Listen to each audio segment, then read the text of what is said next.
Hello guys, চলে এসেছি আর খেলার খবর চ্যানেলে বিগ আপডেট নিয়ে। তো চলো বন্ধুরা, খুব গুরুত্বপূর্ণ আপডেট নিয়ে চলে এসেছি। ফুল ভিডিওটা দেখতে থাকো, স্কিপ করবে না। স্কিপ করলে কিন্তু ভিডিওর মধ্যে অনেক কিছু মিস করবে। এবং এই খেলার খবর চ্যানেলে যারা নতুন আছো, অবশ্যই খেলার খবর চ্যানেলটা সাবস্ক্রাইব করে পাশে থাকা বেল আইকন কর্নারটাকে ডন করে বাজিয়ে দাও। বেশি লাইক এবং কমেন্ট করে দাও, যাতে মোটিভেট হয়ে তোমাদের এই খেলার খবর চ্যানেলে আমি পাঁচ আপডেট দিতে পারি। তো চলো বন্ধুরা, ফার্স্ট যে আপডেটটা নিয়ে কথা বলবো, খুব গুরুত্বপূর্ণ আপডেট তোমাদের শেয়ার করতে চলেছি এই ভিডিওর মধ্যে। তো ফার্স্ট আপডেটটাই হচ্ছে এমবিএসজি শিবিরকে নিয়ে, বেসিক্যালি এমবিএসজি ম্যানেজমেন্টকে নিয়ে। তো এমবিএসজি ম্যানেজমেন্ট কিন্তু চাপে পড়তে চলেছে বেসিক্যালি আইএসএল নিয়ে।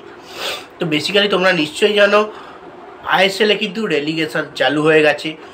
যেমন প্রতিটা আই লিগ টিম যদি আই লিগ চ্যাম্পিয়ন হয়, তারপরে কিন্তু আইএসএলে আসার মানে আইএসএলে কন্ট্রিবিউট করার সুযোগ পায়। মানে এর আগে তোমরা নিশ্চয়ই দেখেছো, ইন্টার কাশিকে দেখেছি আমরা এবং মোহামেডানকে দেখেছি, আই লিগ চ্যাম্পিয়ন হওয়ার পরে কিন্তু আইএসএলে যুক্ত হতে পেরেছে। এবং এবার যে ব্যাপারটা হচ্ছে, আইএসএলে কিন্তু প্রতিটা টিমকেই কিন্তু কঠিনতর প্র্যাকটিস করতে হবে, কঠিনতর দল গঠন করতে হবে। কে কিন্তু আইএসএলে সহজে যে উপায়টা মানে চান্সটা পেয়ে যাচ্ছিল, সেটা কিন্তু হবে না। সেদিক থেকে দেখতে গেলে কিন্তু এমবিএসজি শিবিরে কিন্তু একটু হলেও চাপে থাকবে এমবিএসজি ম্যানেজমেন্ট। তবুও খুব একটা যে চাপে পড়তে হবে এমবিএসজিকে আমি মনে করি না। তো যেহেতু ভালো টিম আছে, তাও কিন্তু একটু হলেও চাপে পড়তে হবে। আইএসএল কিন্তু হবে, এটা শিওর। এবং দলকে দুর্দান্তভাবে প্র্যাকটিস করতে হবে এবং প্রতিটা টুর্নামেন্ট কিন্তু খেলতে হবে। এসব আইএফএ শিল্ডের মতো যে টুর্নামেন্ট আছে, এইসব টুর্নামেন্টগুলোতে ভালো পারফরমেন্স করতে হবে এবং সুপার কাপও ভালো পারফরমেন্স করতে হবে, চ্যাম্পিয়নের দৌড়ে যেতে হবে। তারপরে কিন্তু আইএসএলের একটা সহজভাবে চান্স মানে ক্রিয়েট করার একটা আশা থাকছে। এমনটাই কিন্তু শুরু হতে চলেছে আইএসএলে, মানে যাকে বলা হয় রেলিগেশন। তো যাই হোক, এবার নেক্সট যে আপডেটটা নিয়ে কথা বলবো, খুব গুরুত্বপূর্ণ আপডেট, সেটা হচ্ছে এমবিএসজি শিবিরে খেলে কি 7 নম্বর ফরেনার আসছে না।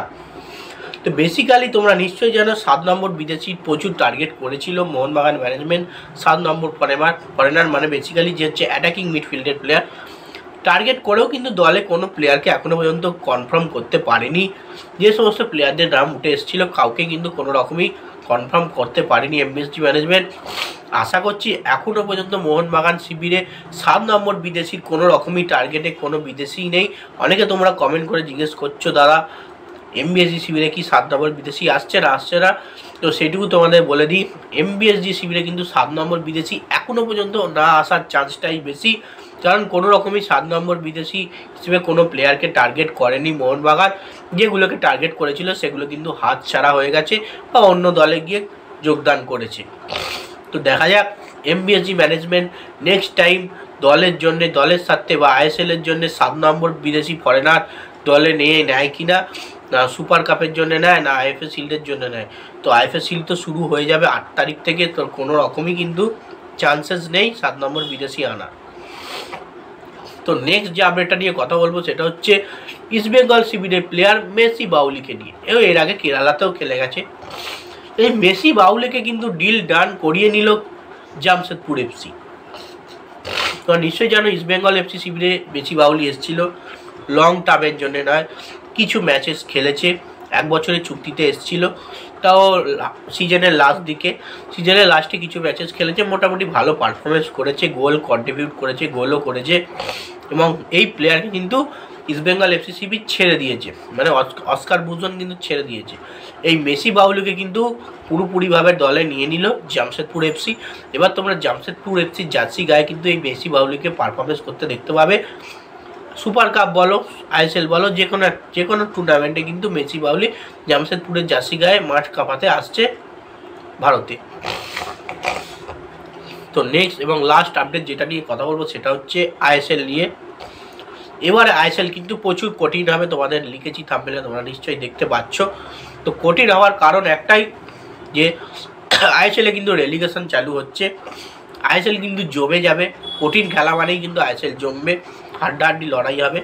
কারণ রেলিগেশন চালু মানে প্রতিটা দলই কিন্তু ভালো টিম গঠন করার চেষ্টা করবে।